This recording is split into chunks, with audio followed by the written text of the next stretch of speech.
Kaixo, ongi etorria, laugarren ariketa problema bat da baita ere.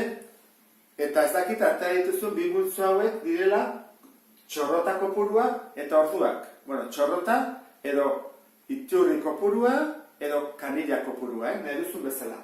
Orduan, proportzioa jarri behar ditugu, 3 datu badakizkigu eta bat faltako zaigu.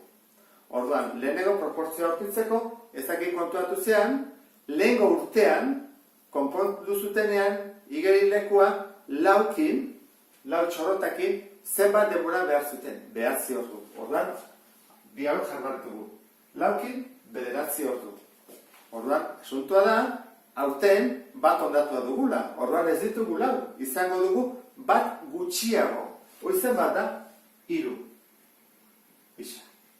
Orduan, egina dago. Galdera da, zuzena edo alderantzizkoa den. Zenbat eta iturri gehiago erekila eduki denbora gehiago beharko da betetzeko? Ez da. Iturri gehiago baldin baditut, lehenago beteko da. Denbora gutxiago. Orduan, alderantzizkoa da. Ez da? Buelta haman bat diogu. 3 laurden, berdin, 9 zati isa.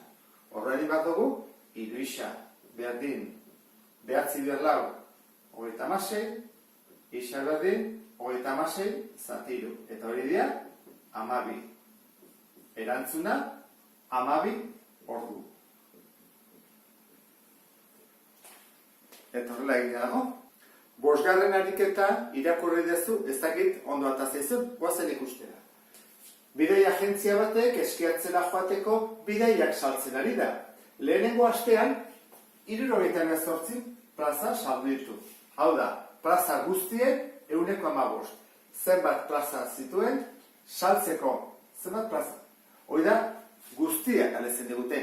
Eman digute, zatia, zenbat saldu ditun. Falta da, zenbat zen guztira. Orduan, jarriko dut osoa, edo guztia, nire zutena jarri,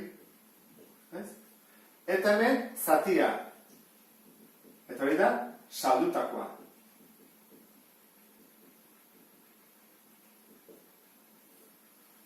Orduan, badakizue, 100koa bali bada, beti zuzena dela. Orduan nahiko simplea da. Hemen jarri behar dugu, 100, eta hor ze jarri behar dugu, zenbat saldu ditu?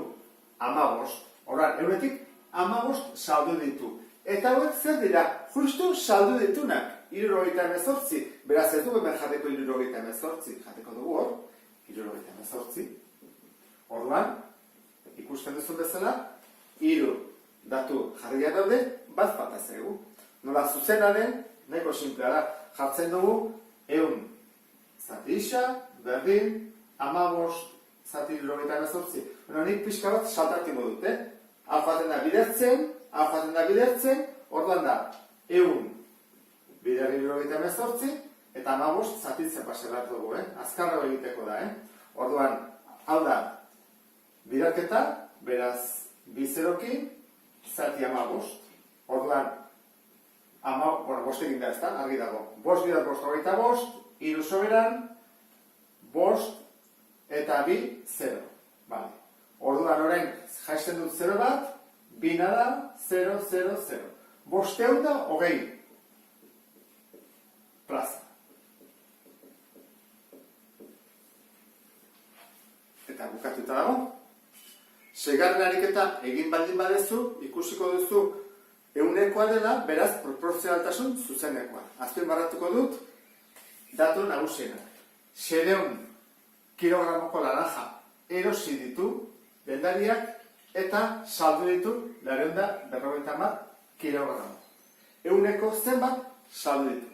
Bueno, zer egin bat dugu? Beti bezala osoa zer da? Erosi duena. Eta zatia saldu duena. Argi gaitezen, beti jarri dugu 100.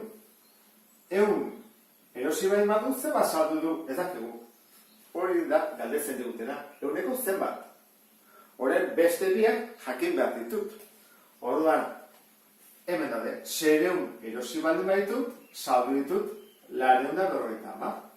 Orduan, zuzena denez, egin behar dut 100 zati 600, berdin, isa, zati lareunda berrogeita bat. Bueno, edozer gauza egin aurretik gauza bat egingo dut, Bi zeroak kendu eta bi zeroak kendu.